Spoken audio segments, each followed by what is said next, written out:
So we'll have another look at a question from the Mechanics Kinematics chapter.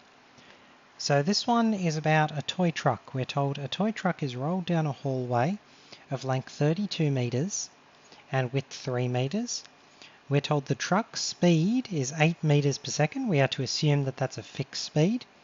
And we are told the truck moves diagonally. So the truck is going to start in one corner of this hallway and move to the other. So we'll draw a little diagram of this. It's going to look something like this. It's going to start over here, and then it will follow this dashed line and end up over here. Now this hallway, this is of course not to scale this graph, but this hallway is 3 meters wide and it is 32 meters long. We're told the truck has velocity or speed 8 meters per second. So we're first asked to find the velocities parallel and perpendicular to the hallway. So 8 meters per second is the total velocity, but we want the velocities in this direction, crossways, and in this direction, upways, because this vector actually consists of two component vectors, one which is perpendicular and one which is parallel to the hallways. So first we'll draw the picture of the hallway. We have an angle down here which we'll call theta. Now we can find theta using tan rule. We know that tan theta, this is 32 over here, in this hallway, so true for the hallway and true for the velocity vector of the car, tan theta is equal to 32 over 3. 32 over 3. This implies that theta is arctan of 32 on 3. So this will let us find an angle. We're just going to round this to 2 decimal places, so we'll have this in degrees. So let me, my calculator, shift mode. Always make sure if you're using a calculator and you're doing degrees, make sure it's in degrees mode, not radians mode. So we have arctan, this is tan minus 1, of 32 over 3. This is 84.64. 84.64 to 2 decimal places, and that's degrees.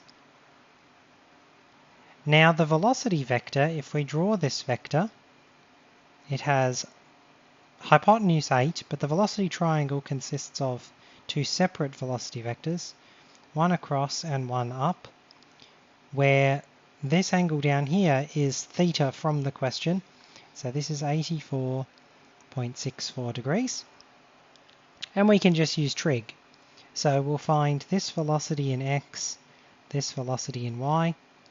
So we have velocity in x, we're going to use cosine rule. So cosine of 84.64, so to find the velocity in x, we'll have cosine of 84.64 is equal to adjacent of hypotenuse, which is v of x over 8. This implies that v of x is 8 times cosine of 84.64, and we can decimal approximate this. 8 times cosine of 84.64 degrees. My calculator tells me this is 0.75. 0.75, that's to 2 decimal places, and that's going to be in meters per second. So that's our v of x. Now for the v of y, we will have sine. So sine of 84.64 is equal to opposite over hypotenuse, that's v of y over 8. This implies that v of y is equal to 8 times sine of 84.664. And we can decimal approximate this as well. 8 times sine of 84.64 degrees is 7.97. 7.97, that's meters per second, and this is also 2 decimal places. If the markers are specific with the rounding, so if they say 3 significant figures, 4 significant figures, 2, 1, whatever, then you have to follow that very carefully. Here we're not told. In fact, I've written this question. 2 decimal places in this case I think is perfectly suitable. So if they don't tell you anything, either ask your teacher what it is they want. If they do tell you, adhere very strictly to their rounding. because people in subjects like physics and chemistry can get very touchy about not following the instructions. They may say, well, I told you, this many significant figures, you didn't do it, so you have an answer that's slightly off from what I told you to calculate, and so it's wrong. So if they tell you very strictly, be aware of this. If they don't, either ask them or certain number of significant figures you're used to using or certain number of decimal places, depending on the question. So find the velocities. These are the velocities. So that's question A. Now for question B, we are asked how long does it take for the car to get from one corner to another. So this question should say how long does it take for the car, we're missing the word car in here, car to get from one corner to another. So we'll think back to our triangle. This is the whole, we'll think about the hallway this time. The width is 3 and the length is 32. So we can use Pythagoras' theorem to find the diagonal length of the hallway. D is equal to the square root of the sum of squares of the other sides. So this will be square root of 32 squared plus 3 squared. This is 32.14 meters. 32.14 meters. Now we know the velocity of the car is 8 meters per second. And so the time will just be the distance divided by the velocity. So we know time is distance divided by velocity. This will be 32.14 divided by 8.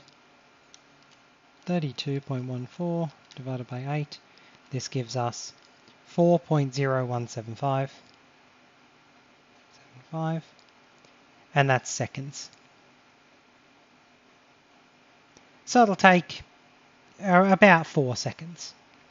So around 4 seconds, if you're going to round it to the nearest number of seconds.